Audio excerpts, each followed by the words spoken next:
नमस्ते सदा वत्सले मातृभूमि, जय हिंद। दोस्तों शुरू करते हैं आज के डिफेंस समाचारों को। बढ़ते पहले डिफेंस अपडेट की तरफ। दोस्तों अशोका लीलैंड ने भारतीय सेना से 800 करोड़ रुपए का ऑर्डर जीता है, जिसमें कि उन्हें भारतीय सेना को फील्ड आर्टिलरी ट्रैक्टर और 6x6 यानी कि 6x6 गन टोइंग व्हीकल्स की आपूर्ति करनी है, जिन्हें कि आर्टिलरी रेजिमेंट इस्तेमाल करेगी हल्के और मीडियम गन को टो करने के लिए। वहीं अशोका लीलैंड के चेयरमैन ने भी कहा कि वो अगले 12 महीनों में इनकी डिलीवरी पूरी कर देंगे। दोस्तों इस तरीके का ऑर्डर देना भारतीय सेना की तरफ से इस बात की ओर इशारा करता है कि भारत अब अधिक संख्या में स्वदेशी ATAGS हॉविट्जर को अधिक संख्या में शामिल करने की योजना बना रहा है, जिनकी रेंज 48 यानी कि 48 किलोमीटर है।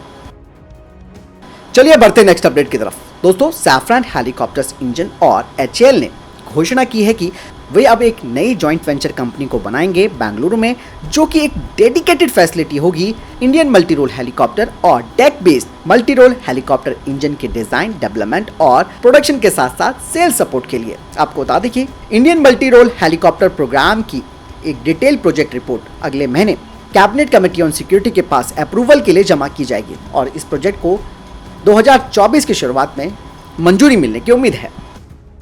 बढ़ते नेक्स्ट अपडेट की तरफ। दोस्तों Mazagon dock ship builder limited 3 अतिरिक्त कलवरी क्लास के सबमरीन्स पर कॉन्ट्रैक्ट साइन होने के 18 महीनों के बाद काम शुरू कर देगी और पहली पनडुब्बी यानी कि सबमरीन 2029 में रोल आउट होगी। वहीं दोस्तों MDL के कुछ अधिकारियों ने कहा कि DRDO के द्वारा बनाए गए ARP मॉडल को INS कलवरी में भी लगाया जाएगा 2024 के मध्य से और 2026 तक ये कंप्लीट हो जाएगा और बाकी के जो 5 कलवरी क्लास के सबमरीन हैं उनमें भी DRDO के द्वारा बनाए गए इस AIP मॉडल को लगाना शुरू कर दिया जाएगा। बढ़ते नेक्स्ट अपडेट की तरफ। दोस्तों भारत ने एक बहुत बड़ा फैसला लिया है। दरअसल अब कहा जा रहा है कि भारत चीन और पाकिस्तानी सीमाओं पर निगरानी के उद्देश्य के लिए 97 यानी कि 97 मेड इन इंडिया ड्रोन हासिल करने की तैयारी कर रही है। अमेरिका से 31 पीडिएटर ड्रोन खरीदने के फैसले के बाद भारत अब मेक इन इंडिया प्रोजेक्ट के तहत 97 बेहद सक्षम ड्रोन खरीदने की दिशा में आगे बढ़ रहा है। कहा यह जा रहा है कि रक्षा बलों के द्वारा संयुक्त रूप से एक वैज्ञानिक अध्ययन किया गया था और ये निर्णय लिया गया है कि मीडियम एल्टीट्यूड लॉन्ग इंड्योरेंस जरूरतों को ध्यान में रखते हुए ये निर्णय लिया गया है। भारतीय बलों को जमीन और समुद्र दोनों पर नजर रखने के लिए कम से कम 97 ऐसे ड्रोन्स की आवश्यकता होगी। वहीं सरकारी सूत्रों के मुताबिक इन ड्रोनों की 10,000 करोड़ रुपए से अधिक की खरीद मुख्य रूप से भारतीय वायुसेना के लिए होगी, क्योंकि उन्हें अधिक संख्या में मानव रहित हवाई वाहन मिल रहे हैं जो लगभग 30 घंटे तक उड़ान भरने में सक्षम है और जो ड्रोन पहले से सेवा में है यानी कि सर्विस में, उन्हें HAL के द्वारा OEM के साथ यानी कि ओरिजिनल इक्विपमेंट मैन्युफैक्चर के साथ साझेदारी में मेक इन इंडिया मार्क के माध्यम से अपग्रेड किया जा रहा है, जहां उनमें 60% से अधिक भारतीय कंटेंट का इस्तेमाल किया जाएगा। बढ़ते नेक्स्ट अपडेट की तरफ। दोस्तों फ्रांस की सैफरन ने एक एग्रीमेंट साइन किया है HAL के साथ, जिसमें कि वो शक्ति इंजन की पूरी यानी कि कंप्लीट ट्रांसफर ऑफ टेक्नोलॉजी करने वाले हैं। और शक्ति इंजन आप सबको मालूम है कि ध्रुव, रुद्र और प्रचंड हेलीकॉप्टर को पावर देता है।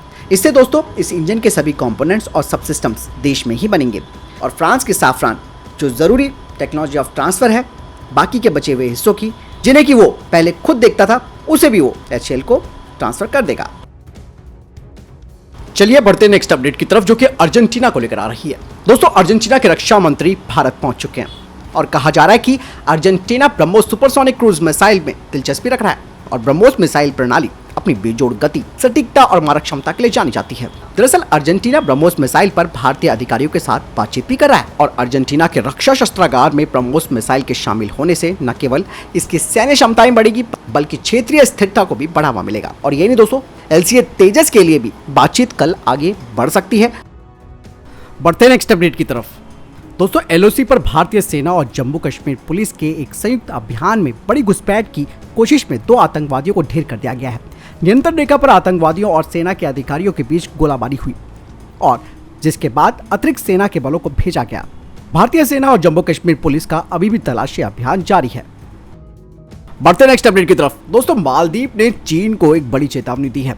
आपको मैं बता दूं कि मालदीव के विदेश मंत्री अब्दुल्ला शाहिद ने कहा है कि अगर उनका देश अस्थिर हुआ तो पूरे हिंद महासागर क्षेत्र पर इसके खराब नतीजे होंगे।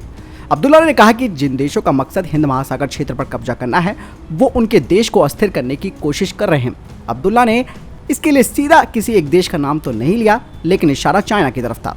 उन्होंने रणनीतिक तौर पर इस क्षेत्र में होने वाले विस्तार के खिलाफ चेतावनी दी है। उन्होंने कहा कि केवल एक लोकतांत्रिक और स्थिर मालदीव ही अंतर्राष्ट्रीय समुदाय को ये भरोसा दिला सकता है कि देश के द्वारा कोई भी जो निर्णय है वो विश्वसनीय है और लोगों की इच्छाओं का प्रदर्शन करते हैं। बढ़ते नेक्स्ट अपडेट की तरफ। दोस्तों, रशिया ने वैगनर ग्रुप के जरिए पोलैंड और लिथुआनिया पर हमला करने की चेतावनी दे डाली है। ये दोनों ही देश दुनिया के सबसे बड़े सैन्य संगठन नाटो के सबसे कमजोर लिंक माने जाते हैं।